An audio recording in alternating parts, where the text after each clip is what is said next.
Hello and welcome. How are you? Thanks very much indeed for coming back and joining me once again.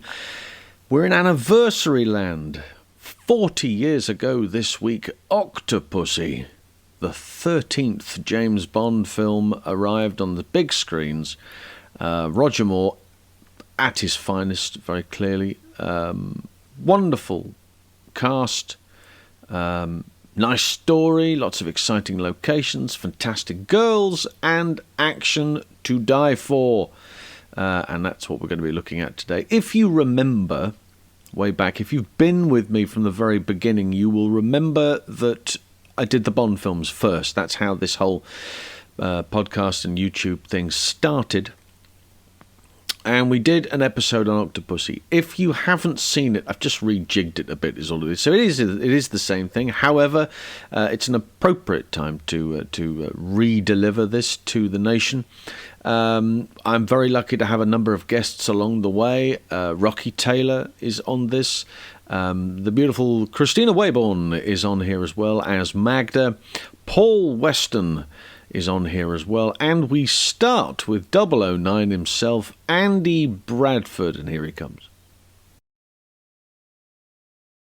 I was lucky enough to go to Berlin because we actually, that's right, yeah, the art department created a false Berlin Wall in front of the other one, but they had the background, which was absolutely, perfect.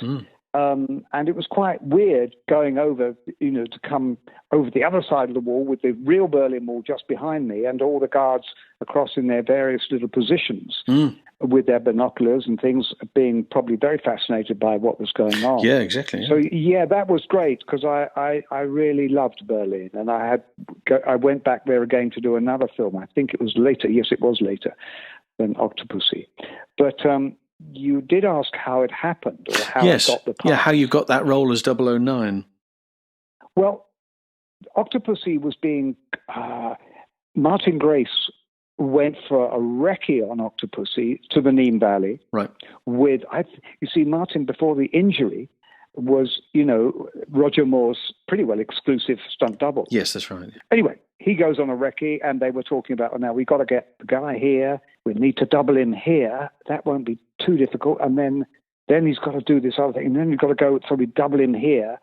God, isn't it a pity we haven't got anybody that... And Martin said, excuse me, John, but I know somebody who could do this. Right. And he said, really? And he said, yeah, are you sure? And he said, yeah, because it's, it's not no dialogue, but it's a part that needs a certain amount of reaction to it. Yes. So anyway, I did the job.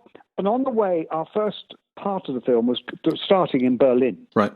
And we were all going onto the aircraft, and we'd met up, and I was a bit staggered because I was sitting next to John Glenn. John Glenn was sitting on the outside of me, reading a paper, and I was just sort of being there, really. I think I had a book or something. Mm-hmm.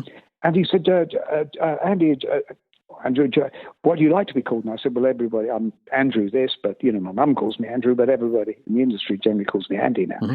And he said, can I talk to you about acting? And I said, yes, John. And he said, well, acting is very much... And I suddenly realized that he had taken a big shot in the dark for quite an important character.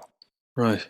And I did the first day's filming, which was quite extensive, climbing over the wall and falling down with his wonderful shoes on and the clown face and everything.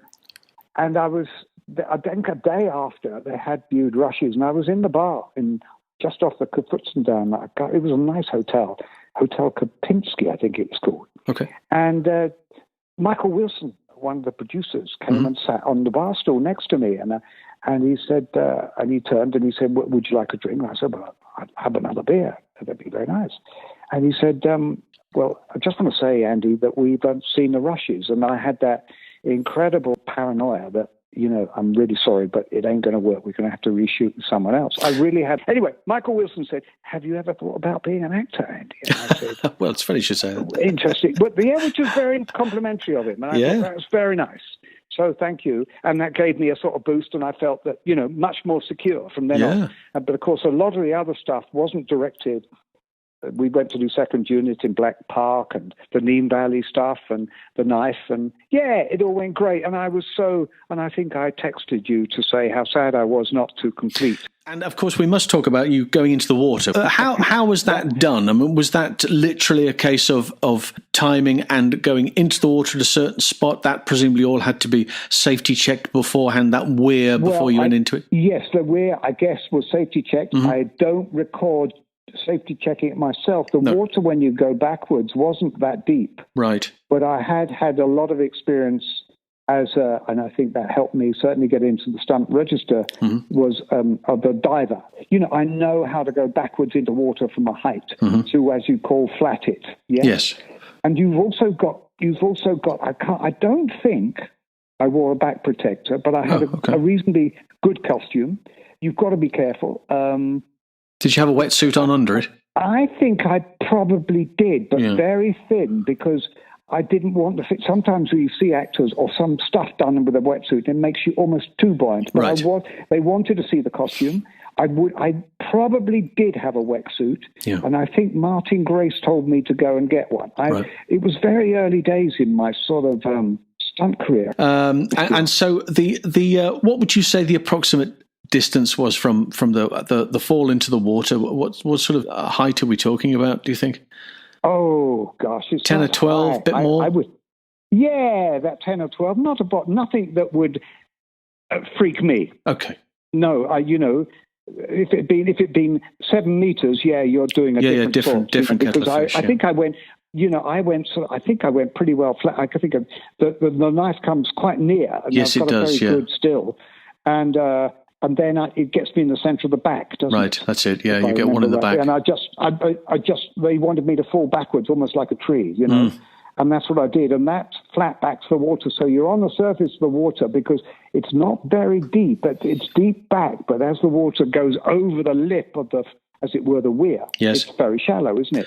And there is 1 or 2 takes where I sort of stay there, knifed, and they've got various cameras on me, and I'm traveling down, and I didn't know my hat and wig had come off at that point. Oh, I see, right. And when I sort of surfaced, there was a lot of laughter from the crew because, they didn't want that particular thing to happen at that point. There are later times when my hat comes off with the balloons that I'm carrying and all that stuff, isn't there? Yes, that's right. There's loads of stuff. Yeah, it's all. It's a very clever little sequence. And then, how far did you go down after you've come off the weir? And of course, you flow off down with the flow of the water. How far are you going? Yeah. Was it somebody to get you down there, or? Yeah, it took me a long way, and I think we cut then to dragging myself, which was me out of the water, which I think we'd done at the Neem Valley. Then we cut through to the bit that I couldn't do when we're interior in the sort of studio at Pinewood. That's right, looking to the French windows where you see the clown approach and crashes through.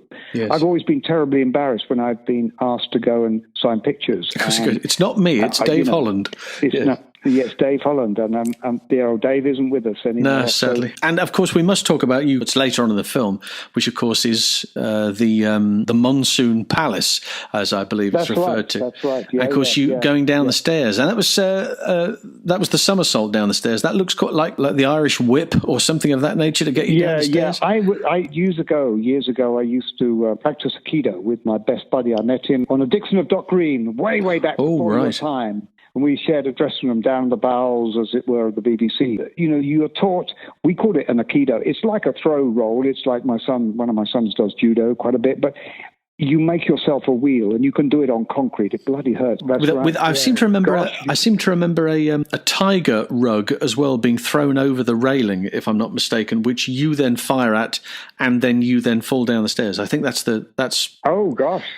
So I must rewatch this Bond. I seem to remember that's the idea. But it's time to catch up with Rocky Taylor, who was Roger Moore's main stunt double in India, as he remembers his time on set. A break from Bob Simmons saying, "Do you want to double for Roger Moore?" I said, "Well, yeah, I'd love to." He said, "We're going to India." I said, "Oh, India? What's that on?" He said, "A film called Octopussy." So I said, "Well, that'd be fantastic. Thank you, Bob." So I lost a little bit of weight. I had to made sure I had about 4 or 5 weeks, 6 weeks. So I lost a couple of pounds, and I got invited to go to India. Udaipur, I think it was called. Udaipur. Right. And there were 13 Miss Worlds on the picture, which was very nice. And when we landed, we got to Udaipur, and then we had to go across to this island. There was an island in the middle of the lake, and that was the hotel we were staying in. Get into the hotel, and also I get a phone call in the room. Rocky, can you come down a minute, please? Yeah, all right. I go down, speak to the AD, forget his name now, but he said to me, Rocky, he said, we've got a bit of a problem. Nothing for you. He said, but there's 13 Miss Worlds going to be on this island with you. I said, what?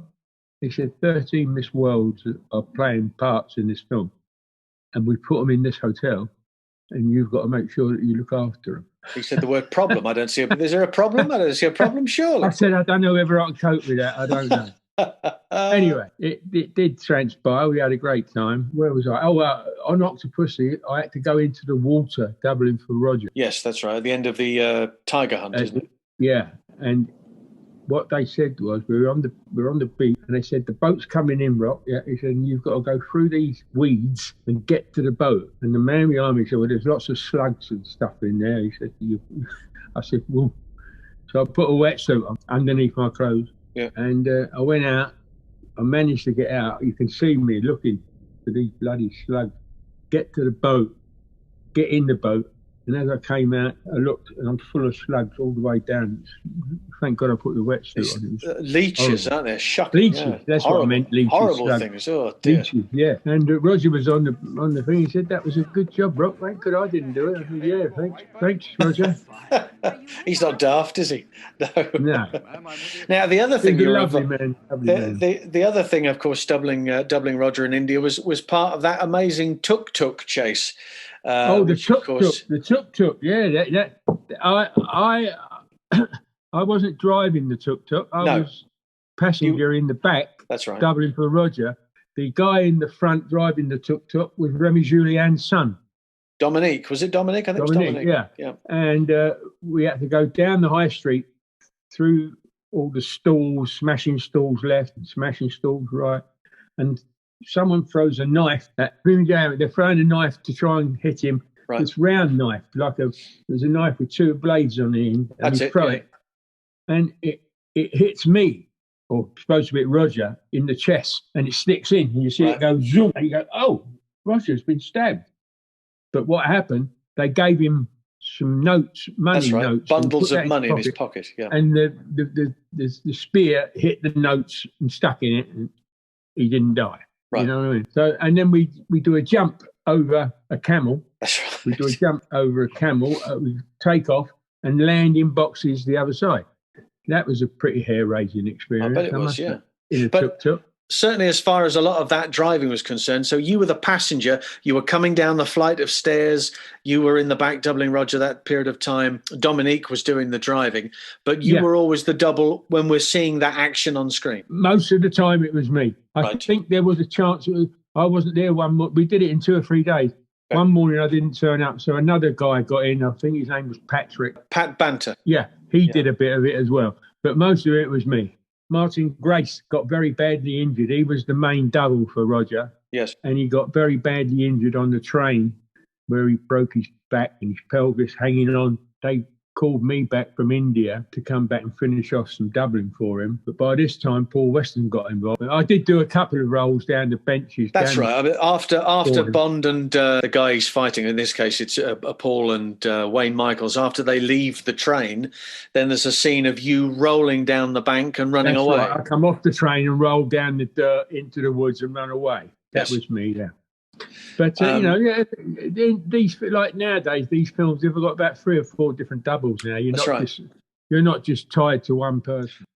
Martin Grace was Roger Moore's chief stuntman until his accident on this film, and in order to keep the movie on schedule, Paul Weston took over with a few other doubles to complete the train sequence. Here's Paul.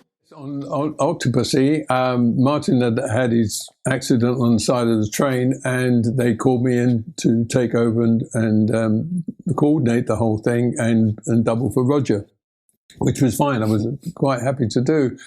The train was going at 35 miles an hour, and what we had to do is he gets out, he climbs along the top, and back down again, and then he gets on top again, under bridges, over pipes, and then comes off at the end. So I had to work it out how we were going to do this with the second unit director, Arthur Worcester, and we set up cameras on the side of the train. I came up with a lovely shot. I thought, a nice low angle, and you'll see me hanging because we had no wires or anything. It's all freehand. So I'm climbing alongside the train, and I thought it'd be nice if I hit a bush and I fall down, and you see my toes hit the side of the track with low angle camera. It looked fantastic. So Arthur said, yeah, great. So we set up the camera, and off we go, 35 miles an hour. I slip down, drop, and my toes are hitting the side of the thing. And Roger's got, a very nice pair of ordinary shoes. And my toes, I can't tell you, were black and blue afterwards. I thought I won't volunteer for much more than this. But yeah, it was great fun. Climbing alongside the train, then getting on the top of it. The inside, I mean, the most dangerous job I've ever done. I left it as late as too late, really. I mean, for sensibility, was climbing out of the flap on the top of the train and seeing the bridge coming towards me, and then deciding whether to go back in or come out, stand up, and then duck down under the bridge. The bridge was only, 2 foot above the train itself, doing 35 miles an hour. So we set it up, camera on the train behind me, and so looking towards the bridge. So I worked it out that I was going to have a guy's assistant sitting on the side of the track, and when my truck got to a certain point, he would say now on the walkie-talkie. I would lift the flap up, look to see if I've got plenty of time, climb up, shut the lid, and duck under the bridge. So I said, okay, turn over, and we did it. And now, and I opened up, plenty of time, shut the lid, under the bridge. I thought, I can do this closer. I can get much closer than this. So I said, the same again, back to number one. Off go 35 miles an hour. He says, now I go 1, 2, 3, 4. Oh, and I just, you can see me get out, and I don't have time to shut the lid. I just duck underneath it. It was fractions of a second.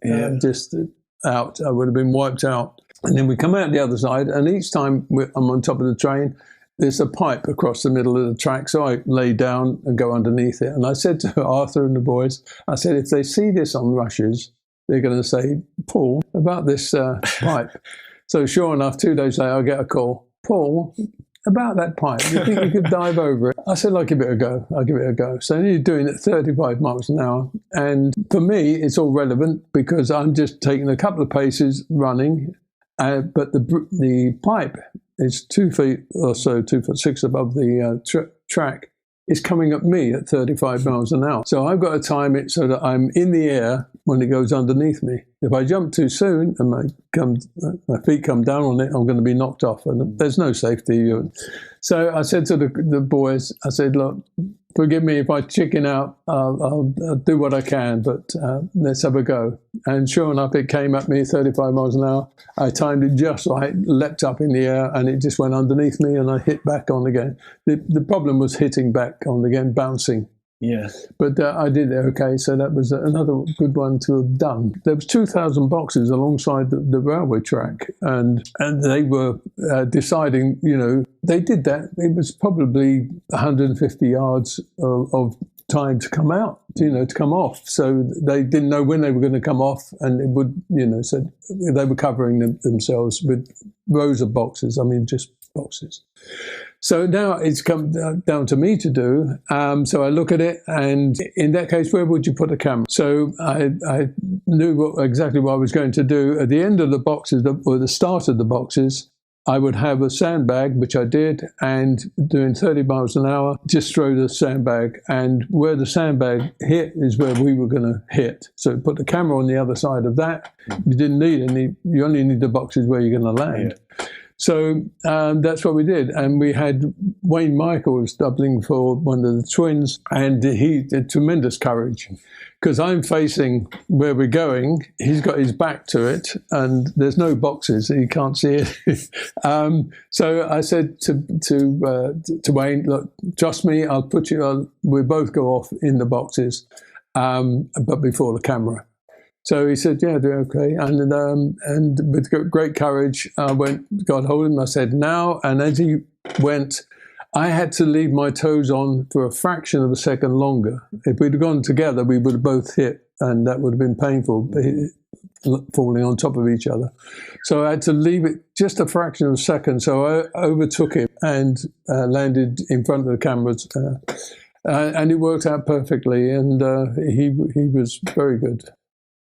Not often in this show are we graced with an actual Bond actress, but in order to understand why the late stuntwoman Dorothy Ford didn't double Christina Waybourn for her backflip from the balcony, we must go direct to the actress. And this is what she told me. Sorry, gag, flipping from the balcony. So, can you tell me something about that?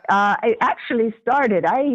They were discussing how they were going to do the first part, and one of the stunt guys was saying, "Well, maybe we could send Christina like a slingshot over the building." Guys, I'm here. You don't have to talk about me. I'm here.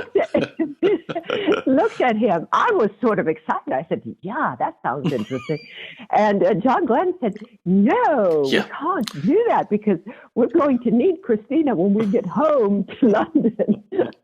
So I went to lunch to have my usual fish and chips there at Pinewood. And I'd always said to John, I really want to do my own stunts. I'm really agile and I'm athletic and all that. And he said, yeah.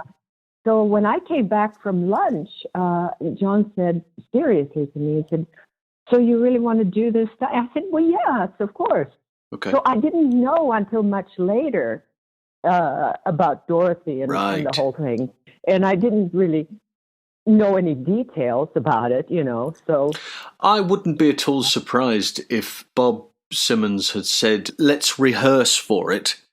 Because Dorothy was going to be doubling it. And I suspect they rehearse it quite a lot so they get the timing right. And maybe she's injured herself whilst going over the balcony with her lower back. Now, when you went over, obviously the sari is tied on, but was there a wire of any kind? I mean, what safety measures were in place as far as you were aware so that when you went over that balcony, because I imagine the drop was quite small the other side, but nevertheless. I think, she might have literally just as simple as holding your hands correctly on that balustrade. Right.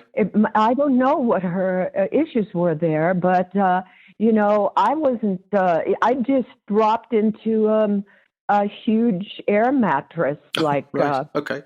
And then, of course, the pickup shot then is in India, coming down. Yes. And that was done with a wire. Right, that was a wire. Okay. Yeah. It's interesting if you compare it now. If that stunt was being done today, there would be so many wires involved in the takeoff and the landing. And, of course, they'd remove them all afterwards, in post.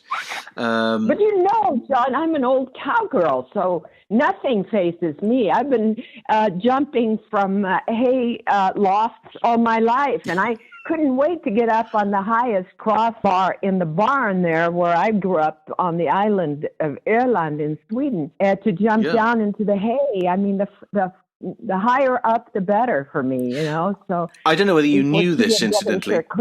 I don't know whether you knew this, but because obviously the takeoff was at Pinewood and the landing was in India, which means that you are technically responsible for the longest high fall ever. It's just over 4,000 miles. Do you think I can get into the Guinness Book of World Records? Hey, I've seen people get into the Guinness Book of Records for less, right? So I think there's certainly a possibility. Some good memories from that. We really had a good time. And finally this week, we take a look at those incredible aerial specialists, B.J. Worth, Jake Lombard, Randy DeLuca, and stuntman Norman Howell, as they give Bond his all-time high.